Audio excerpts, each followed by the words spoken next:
Dear students, पिछले video में हमने देखा दिस कीवर्ड के बारे में पढ़ा और बहुत अच्छे से समझाया मैंने, आपको समझ भी आया होगा। आई बटन पे जाके आप प्रेस करके देख भी सकते हैं उसको दोबारा से वीडियो को।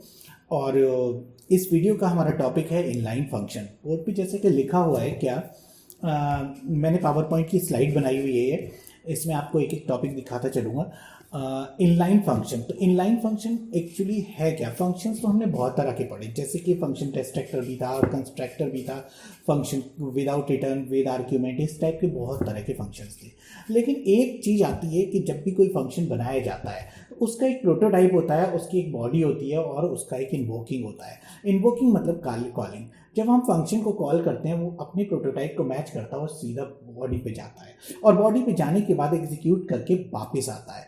इस काम में कुछ टाइम लगता है। इस काम को ना फंक्शन के द्वारा टाइम का कंज्यूम होना कहते हैं। अब अगर इस चीज़ को बचाया जाए, कोशिश ये की जाए कि अगर हमारा प्रोग्राम स्पीडी हो जाए, यानी कि बहुत तेज़ी से चलने लगे, उसके लिए अगर हम इस कुछ ऐसी व्यवस्था बना दें कि जैसे कि जो फंक्शन बनाया गया है वो उस लाइन में रिप्लेस हो जाए जिस लाइन में हमने उसे कॉल किया हो।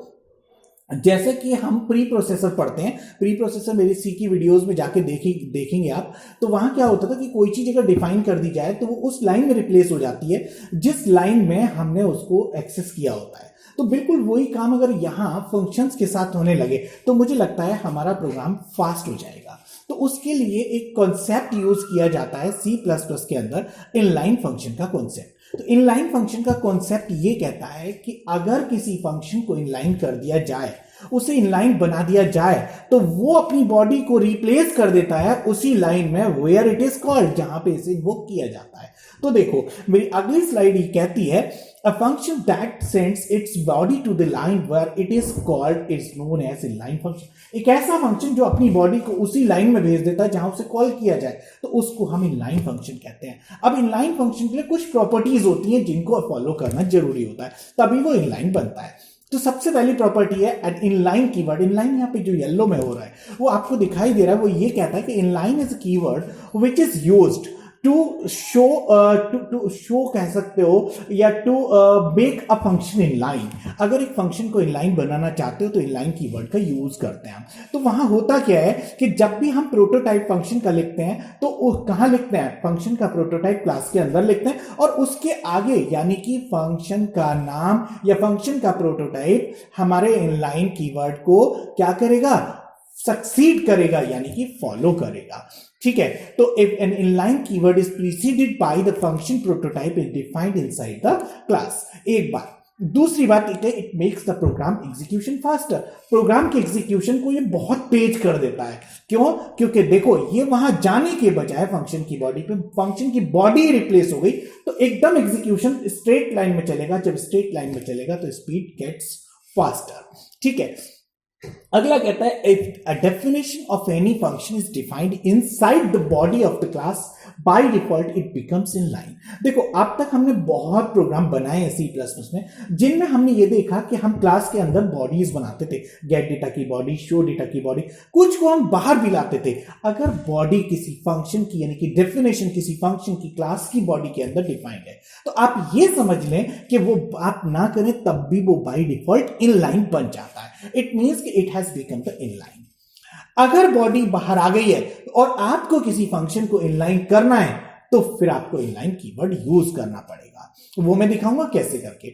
बट अगर करना है नहीं करना, ये बात अभी मैंने बोली, तो ये डिपेंड करता है सिचुएशन के ऊपर कि कब करना चाहिए कब नहीं करना चाहिए। तो मेरी आगे बात आने वाली है कि कब करना चाहिए कब नहीं करना चाहिए। तो देखो functions with a small definition must be declared as line. देखो छोटे फंक्शन को हमेशा इनलाइन बनाना चाहिए, चाहे तो बॉडी के अंदर डिफाइन करके चाहे बाहर रख के इनलाइन कीवर्ड यूज करके।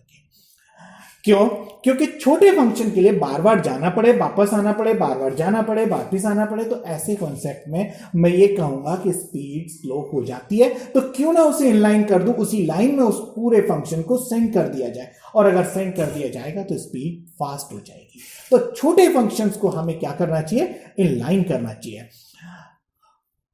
Functions with longer definition must not be defined inside the अच्छा ये एक स्लाइड पीछे हो गई। देखो, functions with longer definition must not be declared in line. कभी भी लॉन्गर डेफिनेशन वाले फंक्शन को इनलाइन नहीं कर। देखो सोचो, अगर बड़े बड़े फंक्शन हैं और उनको उनकी लाइन में जहां कॉल किया जाए रिप्लेस कर दिया तो फंक्शन प्रोग्राम मतलब पूरा प्रोग्राम इतना लेंथी हो जाएगा, स्पीड फास्ट होने के बजाय स्लो हो जाएगी, कंफ्यूजिंग प्रोग्राम हो जाएगा, कॉम्प्लेक्सिटी बढ़। तो हम ऐसे केस में बिल्कुल भी नहीं करते हैं। तो बड़े फंक्शंस को कभी भी इनलाइन नहीं किया जाता। अब आगे बढ़ते हैं। देखो, definitions of longer function must not be declared inside the inline. मतलब कभी भी बड़े फंक्शन की बॉडी को इनलाइन नहीं करना चाहिए। इसका मतलब बॉडी के अंदर डिफाइन ही नहीं करना चाहिए। अगर डिफाइन कर दिया तो बाय डिफॉल्ट इनलाइन बन जाता है। अगला, definitions of small functions may be defined inside. छोटी को हमेशा करना चाहिए, बल्कि ये कहा है करें ना करें वो आपकी मर्जी है, मे बी डिफाइंड। ठीक है, उसके आगे मेरी सारी बातें खत्म हो जाती हैं। मतलब एक इनलाइन फंक्शन कैसे बनाया जाता है आपको अच्छे से एक थियोरिटिकली समझ में आ गया होगा। अब मैं लेके चलूंगा एक प्रोग्राम। उस प्रोग्राम में मैं आपको यह समझा दूंगा कि ये कैसे होगा। तो देखो, आपकी स्क्रीन पे एक प्रोग्राम आ रहा है जिसमें मैंने डेमो इनलाइन एक क्लास बनाई है। मैं दो प्रोग्राम के थ्रू इस चीज को समझाऊंगा। तो पहला प्रोग्राम है मेरा, गेट डेटा फंक्शन में एक्स को इनपुट किया है, शो डेटा फंक्शन में मैंने एक्स को शो किया। आप इसको कैसा कहेंगे?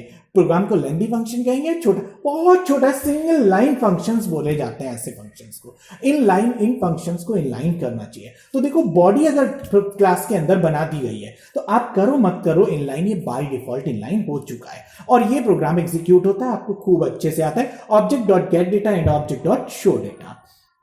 मैंने इस प्रोग्राम को चलाया और आउटपुट आपके सामने 12। ठीक है, इनपुट किया 12 तो आउटपुट 12 आ गया। अब क्वेश्चन ये है कि दूसरा प्रोग्राम में मैं आपको क्या दिखाने जा रहा हूं। दूसरे प्रोग्राम में मैं दिखाने जा रहा हूं आप ये समझे, दूसरे प्रोग्राम में मैं ये दिखाने जा रहा हूं कि कैसे इनलाइन कीवर्ड का यूज किया जाता है और कहां पे किया जाता है। तो देखो, दूसरा प्रोग्राम जो अब आपके सामने आ रहा है स्क्रीन पे, देखो मैंने दो फंक्शन बनाए, gate data and show data. दोनों आपको दिख रहे होंगे। दोनों फंक्शंस की बॉडी मैंने कहां रखी है? क्लास के बाहर। क्लास के बाहर जब बॉडी बनाई जाती है तो क्या होता है? डेमो इनलाइन स्कोप रेजोल्यूशन यानी कि क्लास का नाम, स्कोप रेजोल्यूशन, और गेट डेटा यानी कि फंक्शन का नाम। ब्रैकेट्स जैसे हो, अगर आर्ग्यूमेंट है तो लिखे जाते हैं, नहीं तो छोड़ दिए जाते हैं।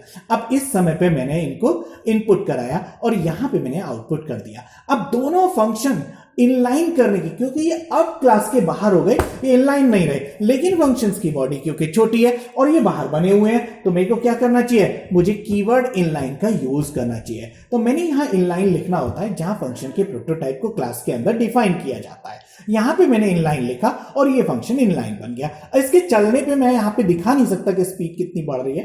तो अल्टीमेटली मैं ये कहूंगा कि ये प्रोग्राम जो चल रहा है अब इनलाइन होके, वो बाय डिफॉल्ट इनलाइन था, ये एक तरह से कहोगे एक्सप्लिसिटली इनलाइन है। ठीक है, 1 2 1 3 1 3 इनपुट और आउटपुट। ठीक है, तो इस तरह से मैंने जो समझाया ये था इनलाइन फंक्शन के बारे में।